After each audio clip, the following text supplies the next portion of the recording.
ಅಂಬೇಡ್ಕರ್ ಭವನಕ್ಕೆ ಬೇಡಿಕೆ don't care ಎಂದ ಮಾಸೂರು ಗ್ರಾಮ ಪಂಚಾಯಿತಿಗೆ ಬೀಗ ಹಾಕಿ ಪ್ರತಿಭಟನೆ. ಸುಮಾರು ವರ್ಷಗಳಿಂದ ಅಂಬೇಡ್ಕರ್ ಭವನ ನಿರ್ಮಾಣ ಮಾಡಲು ಜಾಗ ನೀಡಬೇಕೆಂದು ಹಲವಾರು ಬಾರಿ ದಲಿತ ಮುಖಂಡರು ಮತ್ತು ಅಂಬೇಡ್ಕರ್ ಅಭಿಮಾನಿಗಳು ಗ್ರಾಮ ಪಂಚಾಯಿತಿಗೆ ಅರ್ಜಿ ನೀಡಿದರೂ ಯಾವುದೇ ಪ್ರಯೋಜನವಾಗಿಲ್ಲ. 1992 ಮತ್ತು 93ರಲ್ಲಿ ಇದೇ ವಿಷಯಕ್ಕೆ ಸಂಬಂಧಿಸಿದಂತೆ ಸಭೆ ನಡೆದು ಠರಾವಾಗಿತ್ತು. ಅಲ್ಲಿಂದ ಇಲ್ಲಿವರೆಗೂ ಯಾವುದೇ ಪ್ರಯೋಜನ ಆಗಿಲ್ಲ.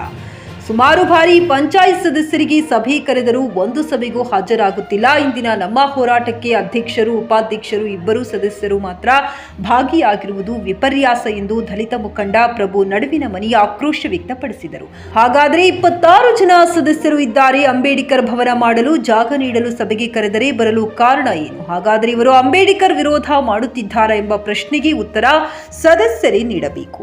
ಮಾಸೂರು ಗ್ರಾಮಕ್ಕೆ ಅಂಬೇಡ್ಕರ್ ಭವನ ನಿರ್ಮಾಣ ಮಾಡಲು ಉತ್ತರ ನೀಡುವ ತನಕ ಈ ಹೋರಾಟ ನಿಲ್ಲುವುದಿಲ್ಲ ಎಂದು ದಲಿತ ಮುಖಂಡರು ಹೇಳಿಕೆ ನೀಡಿದ್ದಾರೆ. ಇದೇ ಸಂದರ್ಭದಲ್ಲಿ ಮಾಧೀವಪ್ಪ ಮಾಲಮ್ಮನವರು, ಅಣ್ಣಪ್ಪ ನಡುವಿನ ಮನಿ, ಕಾಂಗ್ರೆಸ್ ಮುಖಂಡರು ಆದ ಚಳಗೇರಿ ಹಾಗೂ ಗ್ರಾಮ ಪಂಚಾಯತ್ ಅಧಿಕಾರಿಗಳು ಭಾಗಿಯಾಗಿದ್ದರು. Pavan Kumar R, GK news Kannada, Haveri. ಅಂತ ಜಾಗವನ್ನು ಕೋರಿ 1992-93ರಾಗ ನಮ್ಮವರೇ ಆದಂತ ಅಧ್ಯಕ್ಷರು, ಸದಸ್ಯರು ಎಲ್ಲರೂ ಸೇರಿ ಒಂದು ಗ್ರಾಮ ಸಭೆ ಮಾಡಿರ್ತಾರ. ಸಾಮಾನ್ಯ ಸಭೆದಾಗ ಟರಾವು ಸಹಿತ ಮಾಡಿರ್ತಾರ.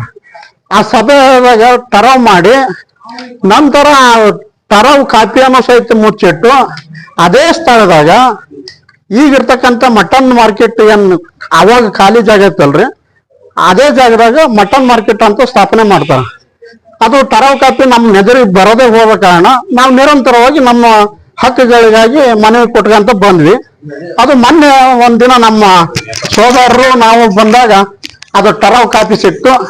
ನಂತರ ಅದನ್ನ ಹಿಡ್ಕೊಂಡು ಸುಮಾರು 5ರಿಂದ 6 ಸಲ ಪಂಚಾಯತಿ ಒಳಗೆ ಮೀಟಿಂಗ್ ನಡೆಯಬೇಕಾರೆ ಸಾಮಾನ್ಯ ಸಭೆಗೆ ಅರ್ಜಿ ಸಲ್ಲಿಸುತ್ತಾ ಬಂದ್ವಿ. ಆದ್ರ ಕೆಲವೊಂದು ಸದಸ್ಯರು ಅದಕ್ಕೆ ಮಾನ್ಯತೆ ಕೊಡ್ತಾರಲ್ಲ, ವಿರೋಧ ಮಾಡ್ತಾರಲ್ಲ. ಅದು ಅಂಬೇಡ್ಕರ್ನ ವಿರೋಧ ಮಾಡ್ತಾರೋ ಅಥವಾ ಭವನಕ್ಕೆ ವಿರೋಧ ಮಾಡ್ತಾರೋ ಅನ್ನೋದು ನಮಗೆ ಪ್ರಶ್ನೆ ಚುಕ್ಕೆ ಆಗಿದೆ. ಮಾರ್ಕೆಟ್ ಜಾಗವನ್ನು ಗುರುತಿಸಿ ಗ್ರಾಮ ಸಭೆಯಲ್ಲಿ ಠರಾವು ಮಾಡಿದ್ದು ಈಗ ದಾಖಲೆಯಾಗಿ ನಮ್ಮ ಎದುರಿಗೆ ಸಿಕ್ಕಿದೆ. ಆದ್ರೆ ಇಲ್ಲಿವರೆಗೂ ಆ ದಾಖಲೆ ಸಿಕ್ಕಿಲ್ಲ ಅನ್ನೋದು ಒಂದು ಆರೋಪ. ಅದರ ನಂತರ ಇವತ್ತು 2024ರ ಈ ಸಮಿತಿಗೆ ಸುಮಾರು 2 ವರ್ಷದಿಂದ ಅವರು ನಿರಂತರವಾಗಿ ಹೋರಾಟ ಮಾಡ್ತಾ ಬಂದಿದ್ದಾರೆ ಅಂಬೇಡ್ಕರ್ ಅವರ ಭವನ ಕಟ್ಟಲಿಕ್ಕೆ. ಆದ್ರೆ ಈಗಿರೋ ಸಮಿತಿ ಒಂದು ಒಕ್ಕಟ್ಟು, ಒಂದು ಸರ್ವಾನುಮತದ ಠರಾವು ಮಾಡಲಿಕ್ಕೆ ಮನಸ್ಸಿಲ್ಲದೆ ಇದ್ದುದರಿಂದ ಇವತ್ತಿನ ದಿನ ಆ ಸಮುದಾಯ ಬಹಳ ನೋವು ಪಟ್ಟುಕೊಂಡು ಅಹೋರಾತ್ರಿ ಧರಣಿ ಮಾಡಲಿಕ್ಕೆ ಹಮ್ಮಿಕೊಂಡಿದ್ದಾರೆ.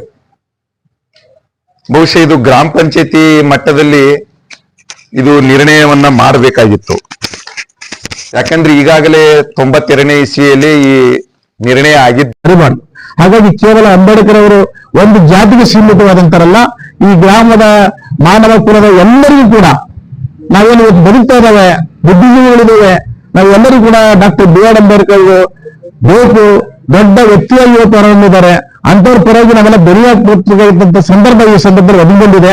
ಹಾಗಾಗಿ 30 ವರ್ಷ ನೆನಗುದಿ ಬಿದ್ದಿದೆ.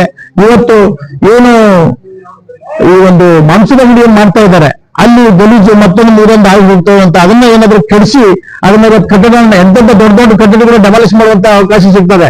ಆ ಒಂದು 3 ಕಾಂಪ್ಲೆಕ್ಸ್ ಕಟ್ಟಡವನ್ನ ಡೆಮಾಲಿಷ್ ಮಾಡಿ ಅಂಬೇಡ್ಕರ್ ಅವರ ಒಂದು ದೊಡ್ಡ ಕಟ್ಟಡವನ್ನ ಕಟ್ಟಲಿಕ್ಕೆ ಹೋಗಿ ಕಟ್ಟಿದ್ರೆ ಎಲ್ಲ ಸಾರ್ವಜನಿಕರಿಗೆ, ಎಲ್ಲ ಅನುಭವಗಳಿಗೆ ಪ್ರತಿಯೊಬ್ಬರಿಗೂ ಅನುಕೂಲ ಆಗ್ತದೆ.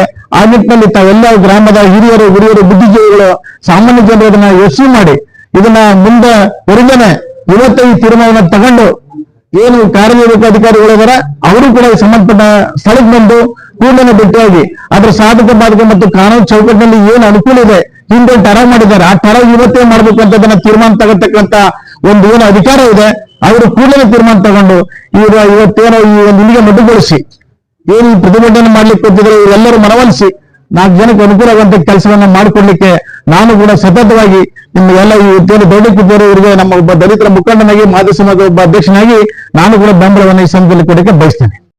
Coat pant, sherwani, suiting, shirting, sari, dress material ಹಾಗೂ ಮದುವೆ ಸಮಾರಂಭಗಳ ಎಲ್ಲಾ ತರಹದ ಬಟ್ಟೆಗಳು ಹೋಲ್ಸೇಲ್ ದರದಲ್ಲಿ ಲಭ್ಯ.